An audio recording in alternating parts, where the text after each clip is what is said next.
जय गुरुदेव। 16 अक्टूबर को शरद पूर्णिमा है और शरद पूर्णिमा के दिन महालक्ष्मी जी स्वयं धरती पर भ्रमण करने आती है।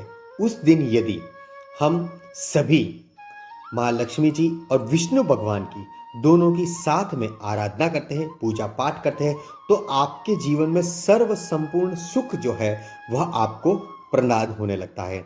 उस दिन हमें कौन सा उपाय करना चाहिए जिससे हमारे जीवन में हर दम खुशियाँ ही खुशियाँ आए। देखिए, उस दिन शरद पूर्णिमा होती है और शरद पूर्णिमा का जो चांद होता है वह 12 कलाओं से परिपूर्ण होता है। उस दिन हम जो भी उपाय करते हैं उसका जो लाभ है वह 100% हमें प्राप्त होने लगता है, क्योंकि उस दिन जो 12 कलाओं से चंद्रमा पूर्ण होते हैं उस दिन उनसे अमृत बरसता है। तो उस दिन हमें उपाय करना चाहिए कि आपको क्या उपाय करना है। उस दिन आपको घर में दूध की केसर डालकर खीर बनानी चाहिए और वह खीर आपको छत पे या फिर कहीं खुले में जहां पर चंद्र की दृष्टि उस खीर पर पड़े उस जगह पर आपको खीर रखनी चाहिए। ऐसा क्यों करना चाहिए? क्योंकि चंद्र जो है 12 कलाओं से परिपूर्ण होता है और उस दिन उसके अंदर से अमृत बरसता है। तो अमृत बरसता है तो उसकी वजह से हमारे जीवन में हमें सर्व सुख प्रदान होता है। जैसे कि आपने सुना होगा, कहीं किताबों में भी यह बात लिखी हुई है कि रावण जो था वह सालों साल तपस्या करता था, सालों साल उसका इंतजार करता था शरद पूर्णिमा का। शरद पूर्णिमा के दिन वह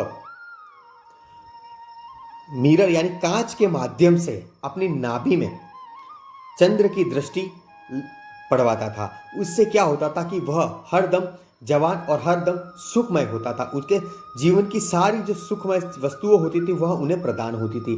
तो इसीलिए हमें भी यह छोटा सा उपाय अवश्य करना चाहिए। शरद पूर्णिमा के दिन यह उपाय करना चाहिए। फिर से एक बार उपाय दोहराते हैं कि हमें उपाय में क्या करना चाहिए। देखिए, उस दिन शरद पूर्णिमा के दिन रात्रि के समय में आपको महालक्ष्मी जी और विष्णु भगवान की दोनों की पूजा करनी चाहिए, क्योंकि उस दिन महालक्ष्मी जी धरती पर भ्रमण करने आती है, जिससे जो जो व्यक्ति उनकी पूजा अर्चना करता दिखता है उसके ऊपर महालक्ष्मी जी का आशीर्वाद प्राप्त होने लगता है। तो ये छोटा सा उपाय अवश्य करना चाहिए और उस दिन खीर बनाना ना भूलें। खीर बनाकर या तो महालक्ष्मी जी को भोग लगाइए और दूसरा आप अपने टेरिस पर या कहीं खुले स्थान पर जहां पर चंद्र की किरण उस पर पड़े, इस प्रकार से आपको खीर वहां रख देनी है। सुबह में उठ के सुबह में 7 बजे से लेकर 5:30 बजे से लेकर 7 बजे के बीच के मुहूर्त में आपको उसमें से थोड़ी थोड़ी प्रसाद लेनी है, क्योंकि कुछ बूंदे उसमें भी गिरती है, जिसकी चंद्रमा की जिस जगह पर किरण गिरती है उस जगह पर अमृत बरसता है। तो इसीलिए हमें यह छोटा सा उपाय करना चाहिए। इसी के साथ जय गुरुदेव।